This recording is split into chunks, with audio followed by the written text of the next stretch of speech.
Hello दोस्तों, तो मैं आपकी साथी पायल फिर से आपके सामने एक न्यू इन्फॉर्मेशन के साथ आई हूँ। आज हम जानेंगे कि वार्षिक मूल्यांकन अभिलेख पत्रक कैसे भरा जाता है। सबसे पहले ये आपको दिख रहा होगा, जो पेज आपको सामने दिखाई दे रहा है स्क्रीन पर, ये प्राइमरी स्कूल के बच्चों के लिए। सबसे पहले हम क्या करेंगे, ऊपर शिक्षा सत्र डाल देंगे, जिला, अपने स्कूल का नाम, विद्यार्थी का नाम, उसका स्कॉलर नंबर और उसकी कक्षा आप देख सकते हैं। फिर यहाँ पर बच्चे का आधार कार्ड नंबर, अपार आईडी और समग्र आईडी फिल होंगे। उसके बाद आप देख सकते हैं यहाँ पे कुछ बॉक्सेस दिखाई दे रहे हैं, जिसमें यहाँ पे है शैक्षिक क्षेत्रों का मूल्यांकन। शैक्षिक क्षेत्रों के मूल्यांकन में आपको यहाँ विषय दिए गए हैं। प्रथम भाषा हिंदी या अंग्रेजी, द्वितीय भाषा हिंदी या अंग्रेजी, फिर गणित, पर्यावरण और अतिरिक्त विषय।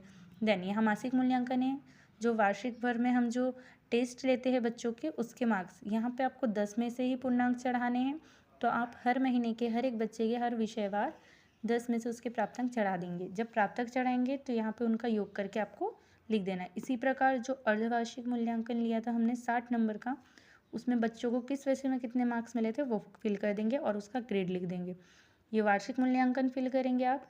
फिर जो प्रोजेक्ट है उसका, क्लास 5th के लिए हमें वार्षिक मूल्यांकन फिल करने की आवश्यकता नहीं पड़ेगी, क्योंकि इनकी जो मार्कशीट है वो RSK से आएंगी, तो हमें अधिभार निकालने की आवश्यकता नहीं है। अब जो 3rd 4th क्लास है उसके लिए हमें अधिभार निकालना है, तो अधिभार कैसे निकलेंगे चलिए जानते हैं।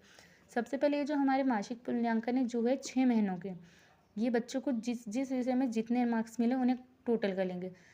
सपोज आप यहाँ देख सकते हैं, जैसे ये हमारे एक बच्चा है जिसे यहाँ पर जुलाई में 9, 8, 9, 10, 9, 10 ऐसे मार्क्स मिले थे। इसका जो मासिक मूल्यांकन है 60 में से इसे मिले 55। अब इसका अधिभार निकालने के लिए हम इसे 6 से डिवाइड कर देंगे। 6 से डिवाइड करने के बाद जो इसका अधिभार आएगा वह हम लिखेंगे यहाँ मासिक मूल्यांकन प्राप्तक में। इसी प्रकार से जो अर्धवार्षिक मूल्यांकन है 60 में से बच्चों को जो नंबर मिले हैं वो फिल कर देंगे, और उसका अधिभार निकालने के लिए हमें इस प्राप्तांक में 3 का भाग देना है, वो फिल करके हम यहाँ लिख देंगे। फिर जो वार्षिक परीक्षा है 60 में से वो लिखेंगे, और प्रोजेक्ट के सिर्फ 10 नंबर है। यहाँ पे प्रोजेक्ट का भी अधिभार निकालना है, तो प्रोजेक्ट में जैसे हमारा 20 का है तो 20 नंबर दिए हमने बच्चे को, तो इसके अधिभार के लिए हमें इसे 2 से भाग देना है। ऐसे फिल करके आप इसके कुल प्राप्तांक लिख सकते हैं, देन उसके ग्रेड। अब नीचे चलिए, नीचे चलते हैं, हम यहाँ देख सकते हैं कि अब इसी तरीके से सह शैक्षिक क्षेत्रों का मूल्यांकन ग्रेड में लिखना है हमें। अब यहाँ कुछ क्षेत्र है, साहित्यिक, सांस्कृतिक, वैज्ञानिक, सृजनात्मक और खेलकूद, योग और ओजस क्लब। इसमें यहाँ पे एक बॉक्स खाली, इसमें हम अप्रैल माह फिल करेंगे। जून में 15 दिन स्कूल लगता है, इसलिए जून का हम ना भी लिखे तो चलेगा, बट अप्रैल महीने से हम इसे स्टार्ट करेंगे। महीनेवार बच्चों को इसमें ग्रेडिंग देना है। जैसे साहित्यिक में बच्चा अच्छा है, जिस माह में उसने जैसी परफॉर्मेंस की उसके अकॉर्डिंग, जैसे साहित्यिक में बच्चे ने A+B, इस तरीके से यहाँ मार्च तक के आप फिल कर देंगे उसकी ग्रेडिंग, एंड देन लास्ट में उसका जो ग्रेड निकल के आता है वो यहाँ फिल करेंगे। इसी प्रकार नीचे व्यक्तिगत सामाजिक गुणों का मूल्यांकन, ये भी हमें ग्रेड में लिखना है।